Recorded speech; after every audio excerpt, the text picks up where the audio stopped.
আসসালামু আলাইকুম। আওয়ানকে নিতে আসছি স্কুলের কাছে। বসে আছি, এখনও স্কুল ছুটি হতে আধা ঘন্টা বাকি। ভাবলাম আপনাদের সাথে একটা জিনিস শেয়ার করি। আমেরিকা এসেছি 5-6 মাস হয়েছে, কিন্তু এই 5-6 মাসের মধ্যে আমার একটা একটা জাতি সম্পর্কে আমার খুব বাজে একটা ধারণা আমার হয়েছে, এবং এটা আমি আমার বন্ধু বান্ধব আত্মীয় স্বজন এক্স কলিগ বা যারাই আছেন সবার সাথে আমি ব্যাপারটা শেয়ার করেছি। আসলে মানে এটা ফিল করার অনেক কারণ আছে, কারণ তারা অনেক ধরনের প্রবলেম ক্রিয়েট করে আমেরিকাতে, আমি এগুলো ফেস করেছি। তার জন্যই তাদের প্রতি আমার একটা নেগেটিভ ধারণা। কিন্তু গতকালকে একটা ঘটনা ঘটলো, এবং সেটা থেকে আমি যেটা বুঝতে পারলাম সেটা হচ্ছে যে আসলে তাদের মাঝেও মানে একটা জাতি তো আসলে সবাই খারাপ হতে পারে না, সব মানুষ খারাপ না, তাদের মধ্যে অনেক ভালো ভালো মানুষও আছে। স্পেশালি আমি শুনতাম যে তারা যারা ফ্যামিলি ওরিয়েন্টেড তারা মারাত্মক, মানে খুবই মানে পরিবারের প্রতি ভালোবাসা বা এই জিনিসগুলো তাদের সাংঘাতিক হয়, যারা এরকম হয় আর কি। তো সেই ধরনের একটা এক্সপেরিয়েন্স গতকালকে আমি দেখলাম, এবং আমার সত্যি কথা আমার ধারণাটাই বদলে গেল যে আসলে ওদের মধ্যেও অনেক ভালো ভালো মানুষ আছে।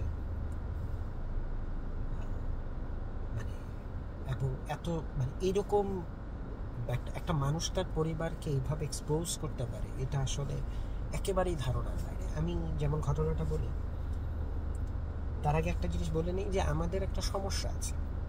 আমরা যদি কোথাও আমাদের ওয়াইফ, বাচ্চা, তারপরে আদার্স ফ্যামিলি মেম্বারদেরকে নিয়ে কোথাও একটু বেশি বেশি কথাবার্তা বলি বা তার কোনো ভালো কিছু আমরা এক্সপোজ করি, পিছনে অনেক টিটকারি হয়, বলে বউ পাগল, খালি বাচ্চা বাচ্চা করে, হ্যাঁ, তারপর এটা সেটা, হ্যাঁ, অতিরিক্ত খালি ভাই বোনের গল্প, অমুক তমুক, এই জিনিসগুলো নিয়ে আমরা হাসি ঠাট্টা বা তামাশা করি।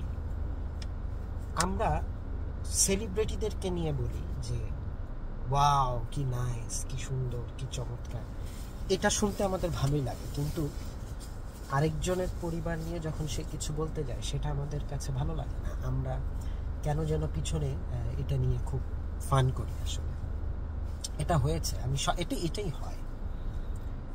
গতকালকে আমি যে ঘটনাটা দেখলাম যে একটা মানুষ তার পরিবারকে এভাবে এক্সপোজ করতে পারে, এটা মানে এইভাবে এক্সপ্লেইন করতে পারে একজন থার্ড পার্সন, ফোর্থ পার্সনও না, মানে কোনো পার্সনই করে না তার লাইফের মধ্যে, এত কোনো পরিচয়ের কোনো কিছুই তার সাথে নেই, এরকম একটা মানুষের সাথে বসেও সে এইভাবে বলতে পারে, এটা আসলে চমৎকার একটা ব্যাপার। এটা আমার জন্য একটা মারাত্মক লেসন ছিল। আমি ওয়ালগ্রিনসে চাকরি করি, এখানে এসে আমেরিকায় প্রথম এসে তো কোথাও না কোথাও ঢুকতেই হয়, জীবিকার জন্য মানুষ এখানে অনেক ধরনের কাজ করে। আলহামদুলিল্লাহ আমি আসার পর থেকে ভালো ভালো পজিশনেই জব পেয়েছি। কষ্ট তো আছেই, এখানে সব চাকরিতেই কষ্ট, মানে শুরুটা কষ্ট হয়, এটাই স্বাভাবিক, কিন্তু এখানে একটা সুবিধা আছে, কষ্ট করলে একটা সময় গিয়ে সার্টেন টাইমে একটা ভালো কিছু পাওয়া যায়। এনিওয়ে, তো যেহেতু ওয়ালগ্রিনসে আছি, ওয়ালগ্রিনসে আমি শিফট লিড হিসাবে আছি। আমাদের ওয়ালগ্রিনসের ভিতরে অনেক কিছুই আছে, লাইক বেসিক্যালি ওয়ালগ্রিনস ফার্মেসি নামে পরিচিত, মানে এখানে ফার্মেসিটাই বেসিক্যালি বিশাল বড়। ফার্মেসির সাথে সাথে গ্রোসারি শপ, প্লাস হচ্ছে কুরিয়ারের পোর্শন আছে, প্লাস কি বলো ওটাকে, ফটো স্টুডিও আছে। তো শিফট লিডের কাজটা হচ্ছে যে শিফট লিড হচ্ছে অন বিহাফ অফ ম্যানেজার পুরো পুরোটাকে মেনটেন করে আর কি, কাস্টমার রিলেশনশিপ, কাস্টমারদের সব কিছু সলভ করা, এসব ধরনের বিষয়। তো রাতের বেলা যেহেতু কাজ ছিল, সো রাতে তো আসলে ক্যাশিয়ার নর্মালি থাকে না, সো আমরা শিফট লিড যারা থাকি আমরাই চেষ্টা করি সব জায়গায় সার্ভিসটা দেওয়ার জন্য। তো গতকালকে একটা লোকটার বয়স হবে 65, অলমোস্ট এরকম। সে ভদ্রলোক, বা আর একটু বেশিও হতে পারে, সে ভদ্রলোক আসলেন রাতের বেলা। আমি একাই দোকানে ছিলাম, আমার সাথে আমার কলিগরা ছিল, অন্য জায়গায় ছিলেন আর কি। তো আমার কাছে এসে বলছে যে আমি গতকালকে ছবি তুলেছি, আমি ছবি নিতে এসেছি। তো আমি বললাম আচ্ছা ঠিক আছে, আপনি আসেন, আমি দিচ্ছি, আপনার নামটা বলেন। তো নর্মালি নামটা বলে, আমরা সেই ছবিটা খুঁজে ওকে ছবিটা দিয়ে দিই, ছবি রেডি করাই থাকে। তো তখন সে বলল যে আমার ছবিটা লাগবে। তো আমি তাকে দিলাম একটা ছবির প্যাকেট, তার নাম স্টিকার দেওয়া ছিল। তো সে ছবিটা নিয়ে তখন আমাকে বলছে যে আমি একটু চেক করে দেখি ঠিক আছে কিনা। বলে অফকোর্স তুই চেক করে দেখতে পারে। তো সে ভদ্রলোক তখন ছবিগুলো বের করলেন। আমি দেখেই বুঝতে পারছি ছবিগুলো, আমিও যেহেতু দেখতেই পাচ্ছি যে তার কোনো একটা ফ্যামিলি প্রোগ্রামের ছবি, যে তার কোনো একটা ফ্যামিলি অনুষ্ঠান হয়েছে সেটার ছবি। তো সেখানে দেখা যাচ্ছে যে আমি একটা ছবিতে দেখতে পেলাম সে একটা ছবি হাতে নিয়ে অনেকক্ষণ তাকিয়ে আছে। সেখানের মধ্যে তার থেকেও অনেক বয়স্ক একজন মহিলা আরেকটা খুব বয়স্ক পুরুষ মানুষকে কেক খাইয়ে দিচ্ছে। তো এই ছবিটা তোলা। তো সে ছবিটা দেখে হাতে নিয়ে মানে একেবারে মনের ভিতর থেকে কথাটা বলছে, এত সুন্দরভাবে বলছে, wow wow so beautiful my mom, wow so handsome my dad. কয়েকবার সে কথাটা বলল। তারপর সে আরেকটা ছবি নিল। আরেকটা ছবির মধ্যে দেখলাম যে সেখানে সে আরেকটা মহিলা, সে বলছে wow so beautiful my wife. সে একাই বলছে, কিন্তু সে এমন না আমাকে শুনিয়ে বলছে, সে নিজেকেই নিজে বলছে wow so beautiful my wife.